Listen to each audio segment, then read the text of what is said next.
परमात्मा का मुख्य नाम सच्चिदानंद है। परमात्मा के अनंत नाम हैं, लेकिन उसका एकत्रीकरण सच्चिदानंद में हो जाता है। तीन काल होते हैं,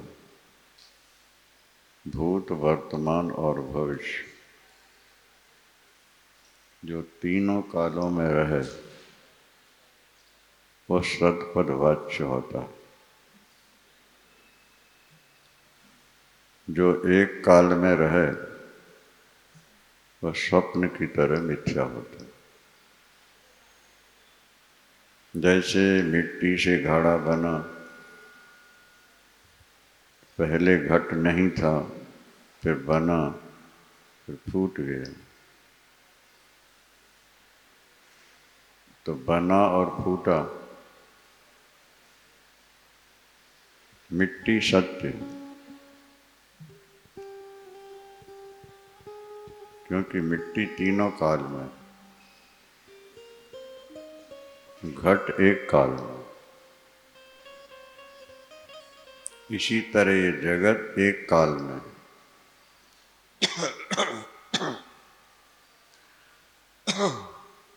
ये पहले नहीं था, आगे नहीं रहेगा, बीच में है। इसलिए जगत को मिथ्या कहा गया है। ऐसा कहा जाए कि हमें तो सत्य दिख रहा है,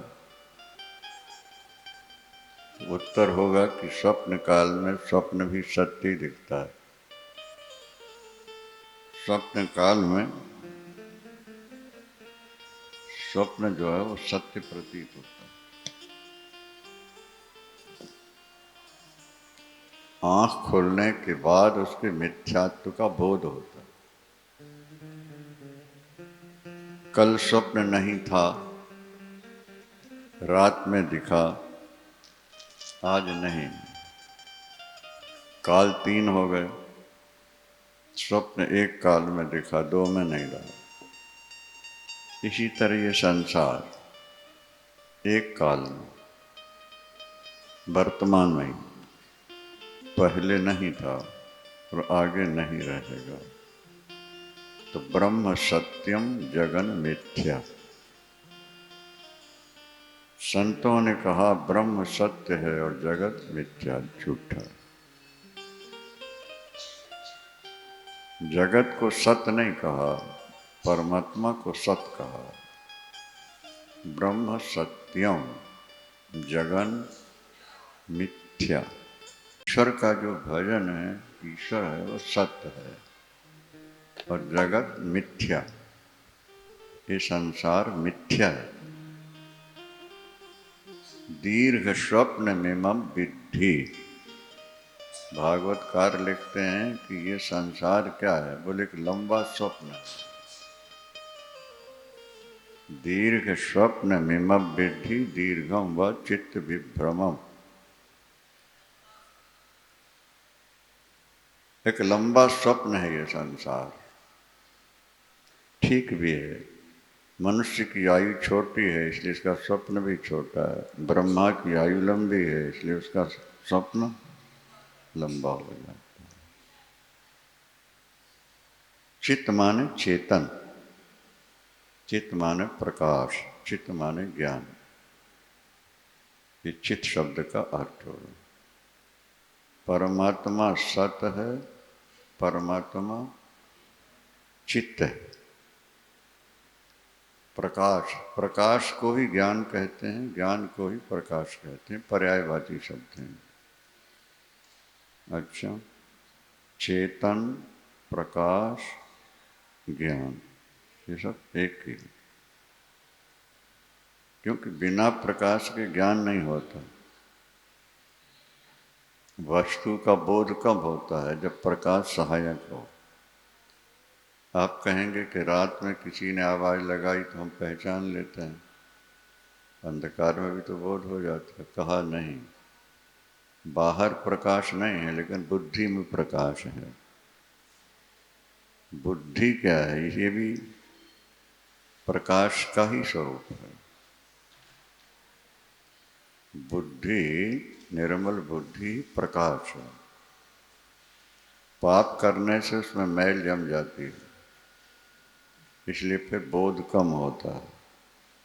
लेकिन जब बुद्धि निर्मल होती है तो निर्णय सही सही होते हैं। अभी हमने कहीं सुना ना कि भाई एक बच्चे को 500 में 498 नंबर मिले, तो वो दुखी हो गए कि मेरे 2 नंबर क्यों कटे, मैंने कहाँ गलत लिख दिया, क्या गलत लिख दिया। बुद्धि की निर्मलता है ना।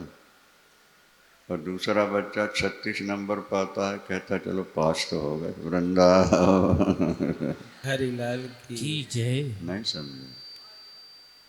तो बुद्धि में प्रकाश है, वो चित्त कहलाता है। और आनंद मात्र ब्रह्म, छांदोग्य उपनिषद में लिखा आनंद मात्र ब्रह्म। आनंद मात्र ब्रह्म। आपको रूप से, रस से, शब्द से, गंध से, स्पर्श से जो आनंद मिलता है वो ब्रह्म ही। तो कहा जाता है फिर अपन रूप रस गंध शब्द स्पर्श का ही सेवन क्यों न करें जब वो ब्रह्म है। समाधान ये है कि जिस माध्यम से आप रस ले रहे हैं वो माध्यम नाशवान, और जब माध्यम नष्ट हो जाएगा तो फिर रस कहाँ मिलेगा। नहीं समझ में आया। पत्नी को पति से सुख मिल रहा है, पति चला गया तो फिर सुख का क्या होगा। पत्नी से सुख मिल रहा है, पत्नी चली गई तो फिर क्या होगा। हमें पढ़ने में बड़ा आनंद आता है, अच्छी बात है, पर नेत्र की ज्योति चली गई तो फिर क्या होगा। सुनने में बहुत आनंद आता है, पर कान बहरे हो गए तो फिर क्या होगा। यद्यपि ये ब्रह्म है, लेकिन जिस माध्यम से प्रकट हो रहा है वो माध्यम नाशवान, इसलिए विषय जनित सुख को हे त्याज्य माना गया शास्त्र में। जिस माध्यम से आप सुख ले रहे हैं, जब माध्यम चला जाएगा तो फिर सुख का क्या होगा। यहाँ तक कि वेदांत दृष्टि से भगवान में भी जो आनंद है उसको भी वेदांत नकारता है, ईश्वर को। वेदांत ये कहता है कि तुम्हारी जो आत्मा है वो ब्रह्म है। ब्रह्मैव आत्मा, आत्मैव ब्रह्म, ये सिद्धांत है। ब्रह्म ही आत्मा है और आत्मा ही ब्रह्म। जीवो ब्रह्मैव केवलम, यद्यपि पूर्व मीमांसा जो वेद है वो आत्मा को ब्रह्म नहीं मानता। पूर्व मीमांसा का कथन है कि जीव अनादि हैं, दुखी हैं, ईश्वर की उपासना करने से, वंदना करने से इसे स्वर्ग मिलता है, ज़्यादा से ज़्यादा स्वर्ग, ब्रह्मलोक। क्षीणे पुण्य मर्त्य लोकम विशांति। पुण्य क्षीण हुआ फिर आ जाता है। पाप किया है तो नरक जाएगा, पाप भोग करके फिर आ जाएगा, आके फिर शुभ कर्म करेगा, स्वर्ग जाएगा। वो मुक्ति नहीं मानते जी। लेकिन वेदांत सिद्धांत जो है वो अंतिम है। वेद के 3 भाग हैं, कर्म, उपासना और ज्ञान। अगर कर्म ही प्रधान होता तो आगे उपासना और ज्ञान कहने की क्या जरूरत है। लोअर कोर्ट, हाई कोर्ट और सुप्रीम कोर्ट, अंतिम तो सुप्रीम कोर्ट है ना जी। 3 हो गए नहीं हो गए, लोअर, हाई और सुप्रीम, सुप्रीम। सुप्रीम।